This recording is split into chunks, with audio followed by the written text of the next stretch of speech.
The galaxy had learned to bow before the alien empire. Wherever their fleets arrived, fire followed. Cities were turned into dust, skies burned red, and silence replaced the cries of the defeated. The aliens were not just conquerors, they were nightmares given flesh. Their generals commanded with iron voices, their armies obeyed without question, and every race they met was crushed under their rule. But now something strange had happened, something no one had seen before. The generals looked uneasy. Inside the vast chamber of the alien flagship, high above the occupied world of Zealer, a council of generals stood around a glowing star map. Their eyes traced the lines of conquered systems. Red, endless, unbroken. Yet one green light still blinked stubbornly on the edge. It was small, almost invisible, but it carried a name that would not leave their minds. Eridanus Outpost, a human colony. Erase it, one general demanded, his claws scratching across the metal table. One more strike and humanity is finished.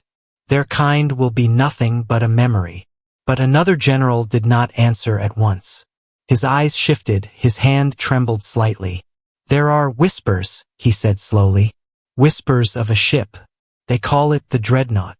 The room fell silent. The words seemed to echo through the walls. At once, a younger general scoffed. Stories. Humans cling to hope with lies. We have burned their fleets, scattered their armies. How can one ship turn the tide?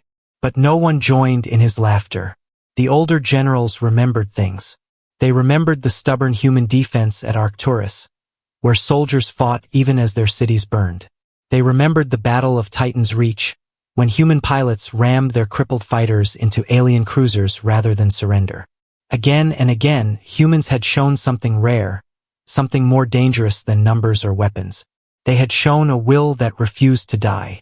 And if such a people had built a weapon worthy of that will. One general spoke in a low voice, almost as if afraid the stars themselves would hear him. Reports say it is bigger than any vessel we have ever seen. A fortress that moves through space. Its armor cannot be broken. Its cannons can tear fleets apart. The youngest general spat on the floor. Lies and fear. Do you expect me to believe in fairy tales?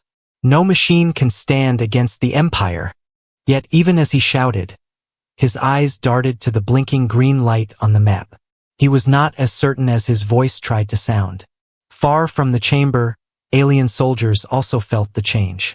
They had always trusted their generals, but now, the generals' voices shook when they gave orders. Their claws tapped nervously on consoles. Their eyes no longer burned with fire. Something was wrong. In the barracks, soldiers whispered to each other. They say the humans made a ship from the bones of dying stars. They say its guns can blind the sun. They say our fleet will not return once it meets this monster. Laughter followed those whispers, but the laughter was thin and broken, like glass ready to shatter. Meanwhile, on Eridanus Outpost, the humans prepared for death. The colony was small, its defenses weak. Families huddled in underground shelters. Soldiers cleaned their rifles, though they knew rifles meant little against alien fleets. Children asked their mothers why the sky was filled with strange stars, why the darkness felt heavier each night. Everyone expected the end. Then a message arrived. It was short, only 4 words, but it spread like fire. Hold the line. Reinforcements. The humans stared at the message. Reinforcements? From where? The fleet was gone. Earth itself had been struck and scarred. What reinforcements could possibly come? Still, the voice in the transmission was calm and steady. Carried no fear, only certainty. And against all logic, hope sparked inside tired hearts. Hope and a question. What kind of ship could give such confidence? Back in the alien council, the generals argued. Some wanted to strike immediately, to crush the colony before the humans could respond. Others hesitated, fearing what might appear from hyperspace if they did. One elder general finally rose. His voice was heavy, filled with memory. I fought humans once, he said. I saw them bleed and burn, yet they did not stop. If they have built this dreadnought, then even the Empire should tremble. The chamber fell quiet again. None wanted to admit it, but the truth was clear. The Empire had crushed countless enemies without mercy. But now, before a single shot was fired, fear had entered their hearts. And fear spreads faster than fire. Out in the dark of space, engines awakened. A shadow moved between the stars, a mountain of steel breaking free from its cradle. Lights flickered across its endless hull. Cannons as tall as towers groaned into place. The dreadnought was real, and it was coming. Eridanus Outpost had never been important before. It was just a mining colony on the edge of human space. A few farms, a scattering of steel domes, and underground tunnels carved into the dusty rock. For years it had lived in silence, far from the center of the war. But now it had become humanity's last shield. The colony was quiet, too quiet. Families had been moved into the shelters beneath the ground. Streets that once rang with laughter were now empty, filled only with the hum of power generators. Soldiers patrolled the surface, but even their boots seemed to fall softer, as if they too were afraid to disturb the silence. Captain Elias Ward stood on the colony's defense wall, his eyes locked on the stars. His face was tired, lined from battles fought and losses carried. He had seen cities fall and comrades burn. Yet here he was, holding a wall that barely deserved the name. The colony had only a few turrets, old anti-air guns, and some missile batteries that looked ancient. Against an alien fleet, they were nothing. Everyone knew it. The soldiers whispered about it. The civilians prayed about it. Still, Elias did not let the fear show. As long as we breathe, he told his men, we fight. If this is the end, let history remember we stood tall. But even he wondered how long they could stand. Beneath him, in the shelters, families clung to each other. A mother whispered a lullaby to her child, her voice trembling as she tried to hide her tears. An old man carved small stars into the wall with a knife, marking each day the colony survived. Children asked, will the aliens come tonight? And parents answered with forced smiles. The colony lived in waiting, every heartbeat echoing with dread. Then the message came. Hold the line. Reinforcements. The words spread from soldier to soldier, from family to family. It was like a spark in dry grass. Suddenly, hope flickered where only despair had lived. Some cried, some laughed. Others simply sat in silence, clutching the message as if it were life itself. But questions followed. Reinforcements? From where? Earth was broken. The fleet was gone. Who was coming? Captain Elias gathered his officers in the command bunker. The screen before them showed the endless black of space. We cannot count on miracles, he said firmly. Even if help is coming, we must hold this ground until they arrive. If we fall before then, there will be no colony left to save. The officers nodded, but their eyes betrayed their doubts. Above them, alien fleets were already on the move.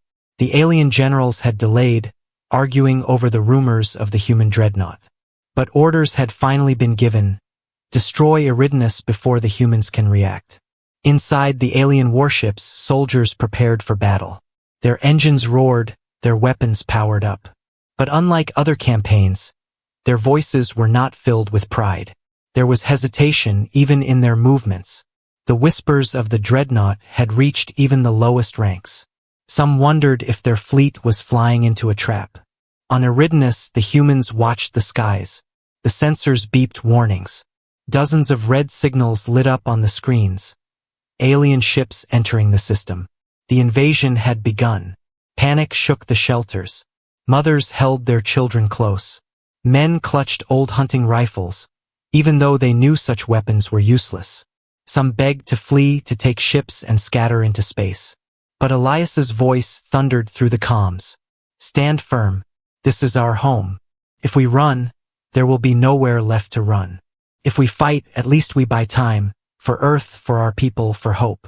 His words carried weight, not because they promised victory, but because they promised meaning. Even in death, their fight would matter. On the surface, the first alien ships appeared as burning stars streaking across the sky. Alarms screamed. Guns turned upward, their barrels shaking as operators gripped them tight. Missiles were loaded, old warheads armed. The ground shook as the first blasts rained down. Explosions lit the horizon, fire rolling across the outpost. Soldiers shouted, smoke filled the air, and civilians prayed in darkness. Yet through the chaos, something strange happened. The humans did not break. They did not scatter. They fired their guns, launched their missiles, and raised their voices in defiance. The alien generals watching from orbit expected an easy slaughter. Instead, they saw resistance. Fierce, unyielding resistance. The humans fought with a madness that made no sense. They fought as though they believed they could win. One general snarled, "Why do they not surrender? Why do they not beg for mercy?" Another general, older and wiser, gave the answer with a grim whisper. "Because they are waiting for something. Something that has not yet arrived." His words sank into the silence of the war room. The thought no one wanted to speak grew heavier. What if the whispers were true? What if the dreadnought was real? And what if it was coming? The alien fleet hung above Eridanus outpost like a dark cloud blotting out the stars. Dozens of warships drifted in formation, their weapons glowing faint red, waiting for the final command to burn the human colony to ash. But inside the alien flagship, things were not as steady as they seemed. In the war council chamber, tension filled the air. The generals sat in a circle, their armor polished, their faces grim. A holographic image of Eridanus spun in the center of the room, small and fragile, like prey trapped in the claws of a predator. Victory should have been certain, yet no one spoke with confidence. General Kvar, the youngest among them, slammed his claw on the table. "Why do we hesitate? The humans are weak. Their colony is nothing but dirt and rocks. Let me give the order, and Eridanus will burn before the next sunrise." His voice was sharp, full of arrogance.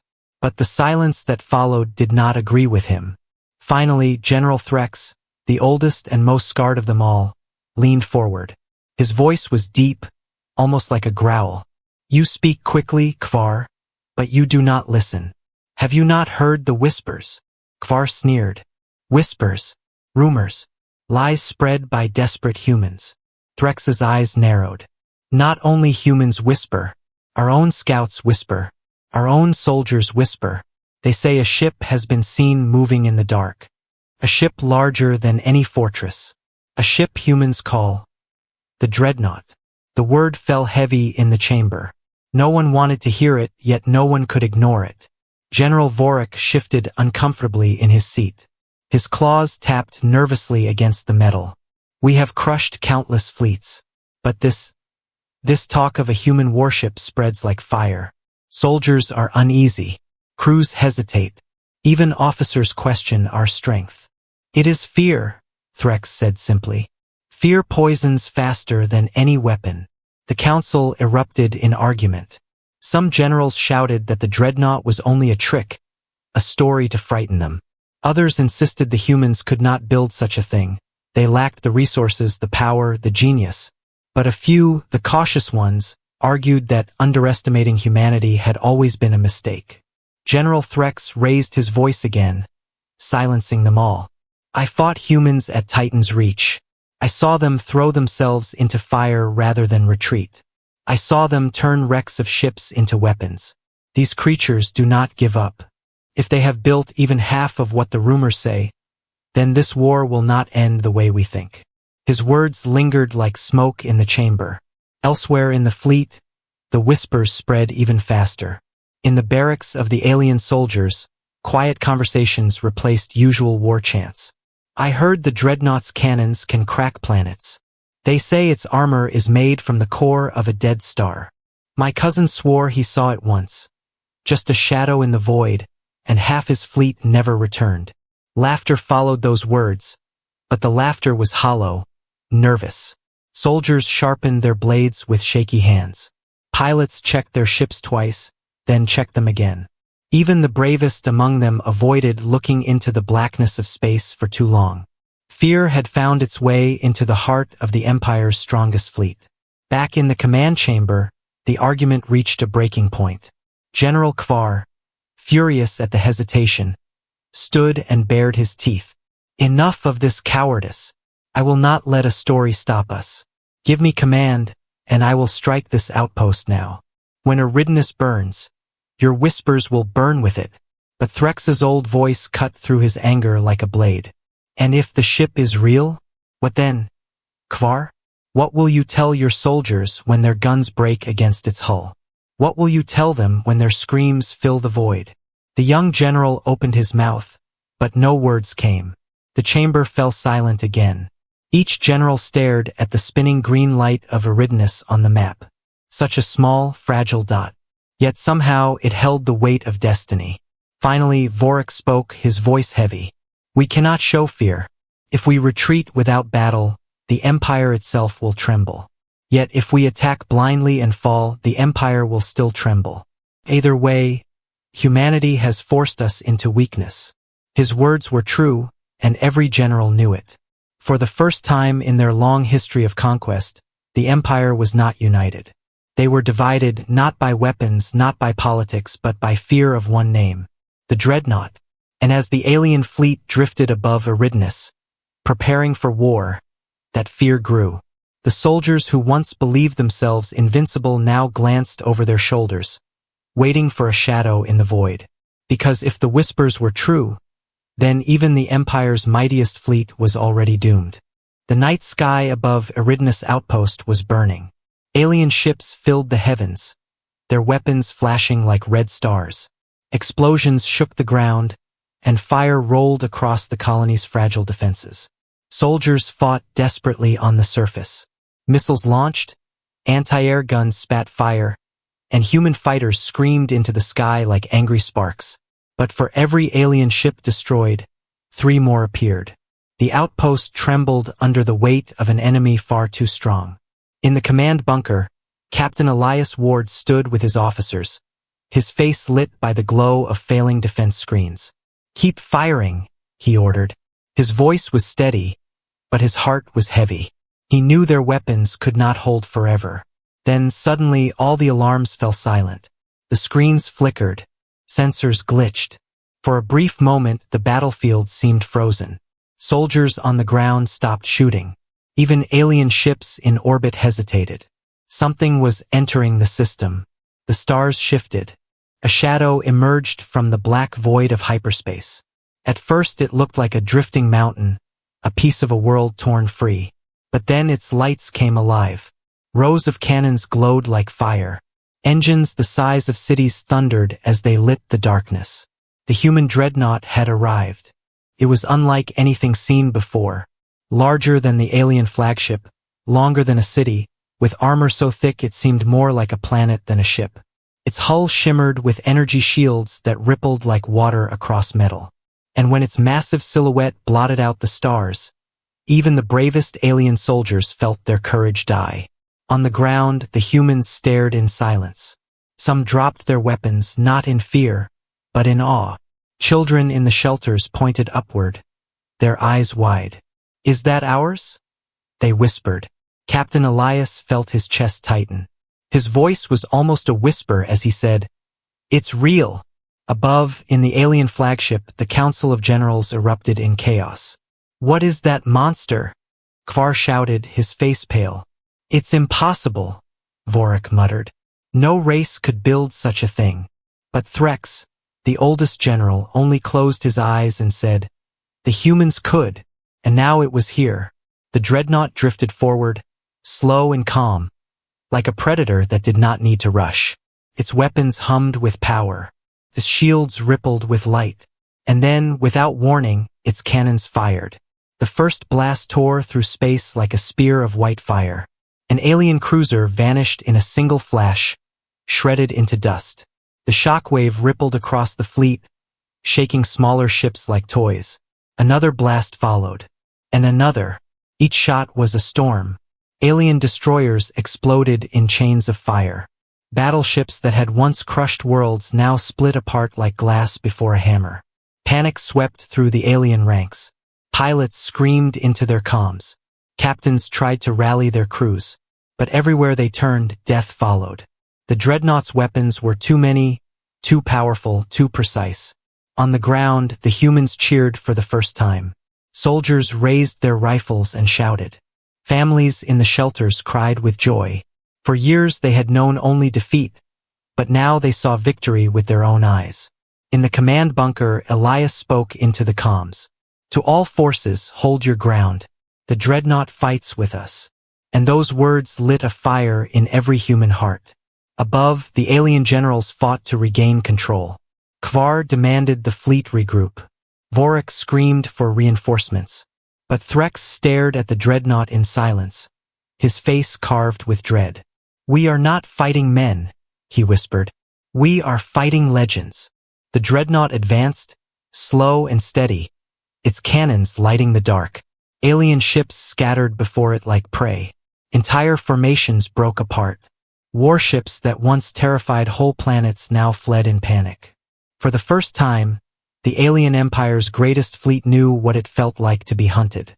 In the shelters, a young boy pressed his ear to the ground, listening to the distant rumble of explosions. His mother pulled him close, whispering through tears, "That sound is hope, my child. That sound is ours." The battle raged for hours, but the outcome was clear within minutes. The dreadnought was not just a ship, it was a storm. And against that storm, no alien vessel could stand. By the time the firing slowed, the space above Eridanus was filled with debris. Broken alien ships drifted like corpses in the void. Fires burned in silence, their light reflecting on the massive hull of the dreadnought. On the alien flagship, the surviving generals stared at the ruin. Their proud fleet had been shattered, their confidence destroyed, and fear, once only a whisper, had become a roar in their hearts. "We must retreat," Vorik said quietly, his voice shaking. "No," Kvar snapped, though his claws trembled. "We are the Empire. We do not retreat," Threx interrupted, his eyes locked on the dreadnought. "Before it destroys us all." And in that moment, the Empire's commanders did something they had never done before. They considered running, because the dreadnought had arrived, and nothing would ever be the same again. The dreadnought did not hurry. It moved through space with the calm of a giant that feared nothing. Its engines burned like suns, slow and steady, pushing its massive hull into the center of the alien fleet. Every eye, human and alien, was locked on it. Soldiers on the ground stopped to stare. Alien crews froze at their controls. Even the generals, sitting safe inside their flagship, leaned forward as if hypnotized by the shadow now dominating the battlefield. Then came the first strike. The dreadnought's main cannon ignited. A blinding beam of light cut through space, brighter than lightning, hotter than fire. An alien cruiser directly in its path was erased in an instant. Not damaged, not crippled, erased, turned into dust and fragments. Gone before its crew even knew death had come. Gasps filled the human command bunker. Cheers erupted in the shelters. Children cried out with joy, and soldiers beat their fists against their armor. For the first time in years, humanity saw an enemy break. But in the alien fleet, panic spread like wildfire. Captains shouted conflicting orders. Crews scrambled to adjust shields and fire back. But the dreadnought's cannons moved faster than their fear. A second beam ripped through a destroyer. Then the side batteries opened fire, lines of smaller but deadly guns unleashing storms of plasma. Alien ships tried to dodge, but space was too open, and the dreadnought's weapons tracked them with deadly precision. Every minute, another vessel exploded. From orbit, the humans on the ground saw the sky light up with fire. It was not the fire of destruction falling on them, but the fire of their enemy burning.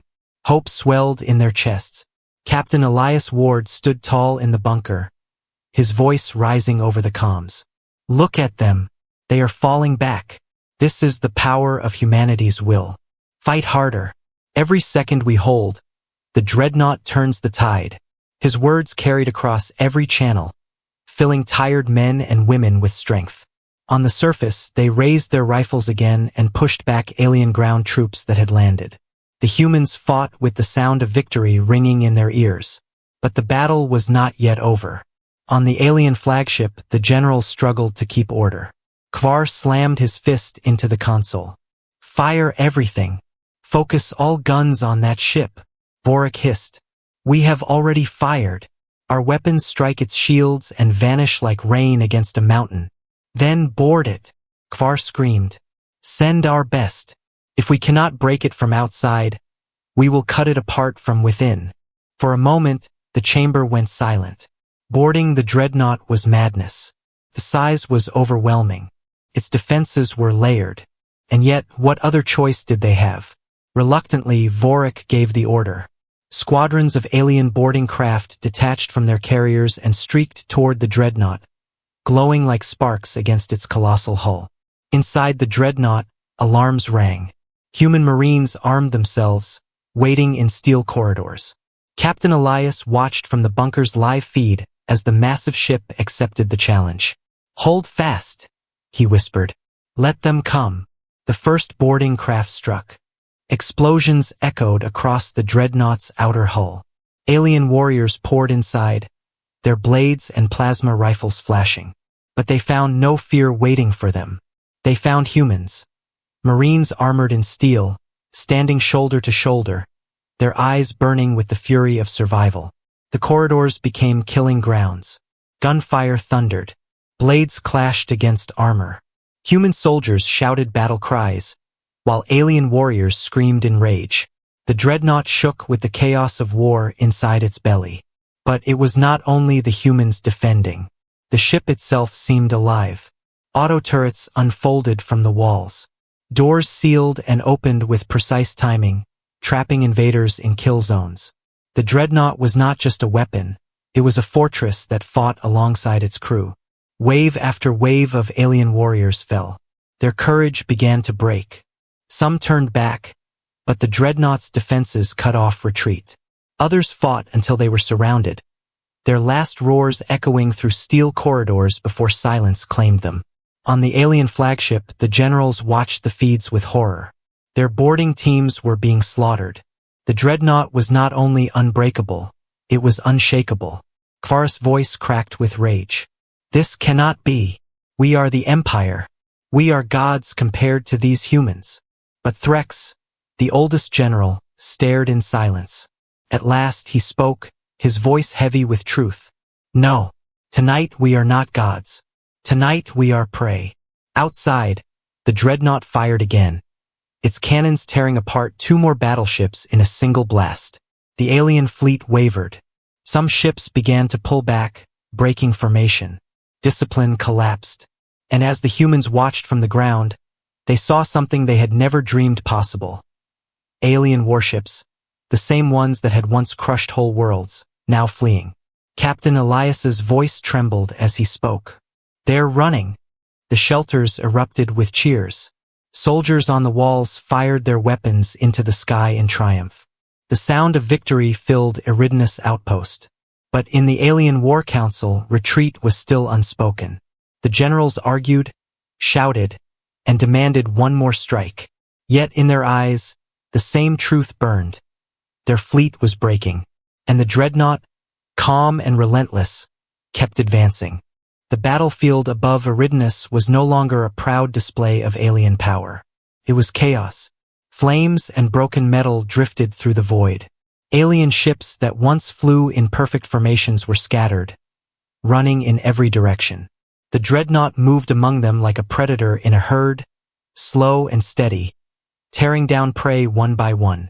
Every blast of its cannons lit up the stars. Every explosion marked the end of another alien vessel. The once mighty fleet, the terror of half the galaxy, was being broken apart before human eyes. On the surface, soldiers cheered with each flash in the sky. Civilians wept in the shelters, clinging to one another as they realized they were watching history being written. Hope, long dead, had returned. But inside the alien flagship, the scene was very different. The War Council chamber was filled with shouting. Generals who once commanded with iron voices now screamed at one another in fear. Focus fire on its engines. Kvar roared, his claws slamming the console. We've tried. Its shields absorb everything we throw. Another general shouted back. Then order more boarding craft. They will only die. Cowards. You dishonor the Empire. The chamber was chaos. Officers who stood nearby exchanged uneasy glances. For the first time, they saw their leaders not as gods of war, but as frightened creatures cornered by something greater. General Threx, the oldest among them, rose slowly to his feet. His voice cut through the shouting like a blade. Enough! The others froze. Threx's face was grim, his eyes burning with something none of them wanted to admit: fear. He pointed at the hologram of the Dreadnought, its massive shadow glowing in the center of the map. Look at it. Every shot we fire dies against its shields. Every ship we send is torn apart. Every warrior we throw inside is slaughtered. Tell me, what victory is left to take? Kvar bared his teeth. So you would have us run like beaten animals? We are the Empire. We do not retreat. Threx's reply was cold. Better to retreat than to be erased. Silence followed. The word retreat had never been spoken in this chamber before. For centuries, the Empire had known only conquest. They were the hunters, never the hunted. To retreat was unthinkable. Yet here they stood, watching their fleet collapse before one human ship. Vorik's voice shook as he spoke next. If we stay, we die. And if we die here, the Empire itself will tremble. Our soldiers across the stars will lose faith. Our enemies will rise. This battle decides more than a colony. It decides whether the Empire still has fear in its blood. The generals exchanged uneasy looks. Pride warred with survival. Honor clashed with instinct. Finally, Threx gave the words none had expected. Order the retreat. The officers in the chamber stiffened, stunned. Even Kvar's rage broke into shock. You dare, he hissed. But Threx did not waver. I dare because it is the only way. The Dreadnought is not a ship, it is a warning. Today we live to fight another day. Tomorrow we may not be so lucky. Reluctantly, Vorik nodded. One by one, the other generals lowered their heads in silence. Pride was broken. Fear had won. The order was sent. Across the alien fleet, signals flashed. Captains stared at the command, unable to believe their eyes. Retreat? The Empire never retreated. Yet the command was clear. Engines roared to life, and one by one, alien ships turned away from the battlefield. On Eridanus, human soldiers watched in shock. At first, they thought it was a trick. But then they saw it, the alien fleet was pulling back. Entire squadrons vanished into hyperspace. Destroyers fled without firing another shot. Captain Elias Ward stood frozen in the command bunker. His hands trembled as he whispered, "They're running." The words spread like fire. "They're running." Soldiers on the walls shouted it. Families in the shelters cried it. Across the colony, people who had prepared for death now screamed in triumph. Above, the Dreadnought watched silently. Its cannons cooled, its engines glowed faintly, but it did not chase. It simply stood guard, a silent sentinel in the sky, as if to remind both humans and aliens alike who held the field. On the alien flagship, Kvar sank into his seat, his face twisted with shame. "We will be remembered as cowards," he spat. But Threx answered without looking at him. "No, we will be remembered as the first to face the Dreadnought and survive." His words were not comfort. They were a curse, because survival came with a price: fear. And fear would spread through the Empire faster than any weapon. As the last alien ships vanished into the void, a new truth settled over the galaxy. The Empire had retreated. Humanity had stood. And the Dreadnought had changed the rules of war forever. The battlefield above Eridanus grew silent. Where once alien warships blotted out the stars, now only wreckage drifted. Broken metal floated in the void like the bones of dead giants. Fires burned faintly, their light fading into the endless dark. At the center of it all, the Human Dreadnought stood unshaken. Its hull glowed faintly, shield still shimmering, its cannons cooling after unleashing storms of fire. It had faced the greatest fleet of the alien empire, and it had not fallen. On the surface, the colony of Eridanus erupted with sound. Soldiers who had fought to their last bullet cried out in victory. Families in the shelters poured into the streets, raising their arms toward the sky. Children laughed through tears, pointing at the massive shadow above. Captain Elias Ward stood on the battered defense wall. His uniform was scorched, his face covered in dust, but his eyes shone brighter than the flames still burning in the distance. He spoke softly, more to himself than anyone else. They ran. For the first time, they ran. Behind him, his soldiers cheered. The word spread quickly, shouted from bunker to trench, from shelter to tower. The aliens retreated. They ran. We are still alive. But the victory was not just survival. It was transformation. Humanity, beaten and scattered for years, had seen something that would never be forgotten. They had seen that the Empire could bleed. They had seen that even the strongest could fear. News of the battle spread faster than light. From Eridanus, signals raced across human colonies still holding out, across shattered fleets hiding in deep space. Every transmission carried the same words. The Dreadnought came. The aliens fled. For those living in despair, hope returned. For those already fighting, courage grew. And for those who had given up, the fire inside their hearts burned again. But the impact did not stop with humanity. In the alien empire, whispers became roars. Soldiers who had once believed in their invincibility now questioned their leaders. Stories of the Dreadnought spread through barracks, through cities, through entire worlds. Some spoke of it as a weapon of impossible strength. Others, more fearful, called it a beast born from human rage, a monster that could not die. In markets and homes across alien space, parents warned their children, "Do not speak of the humans. Do not anger them, or the Dreadnought will come." And so, in a single night, the humans had done what no race had achieved in centuries. They had planted fear in the heart of an empire. Back on Eridanus, celebrations filled the night. Fires burned in the hills, not from destruction, but from joy. Music rose from broken instruments, laughter from tired throats. For the first time in years, the colony sang songs not of mourning, but of life. Yet amid the joy, Captain Elias remained thoughtful. Standing beneath the shadow of the Dreadnought, he felt the weight of what had begun. He knew this was not the end of the war. The Empire would not stay defeated. They would return, stronger, angrier, desperate to erase the shame of retreat. But he also knew something else. Humanity had changed. They had faced the storm and survived. They had seen their enemy break. That memory would never die. As dawn rose over the colony, Elias gathered his soldiers. "This is only the beginning," he told them. "The Empire will come again, but now they know the truth. We are not broken. We are not weak. We are human. And as long as we stand, the galaxy will remember this day." His words carried across the comms, echoed in every shelter, every barracks, every home. And above them, the Dreadnought drifted silently, like a guardian watching over its people. Generations later, the story of that day would still be told. Children would sit by fires and listen to their elders speak of the battle. They would hear how the aliens had come in endless numbers, how the sky had burned, how hope had nearly died. And then they would hear of the Dreadnought, of the ship that came from the dark, that turned defeat into victory, that made an empire retreat. They would hear of the night humanity stood unafraid.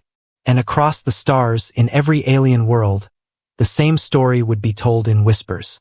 Not as a tale of hope, but as a warning. When the stars darken and the silence grows heavy, when shadows stretch across the skies, beware, for it might be coming. The Dreadnought, the legend had begun.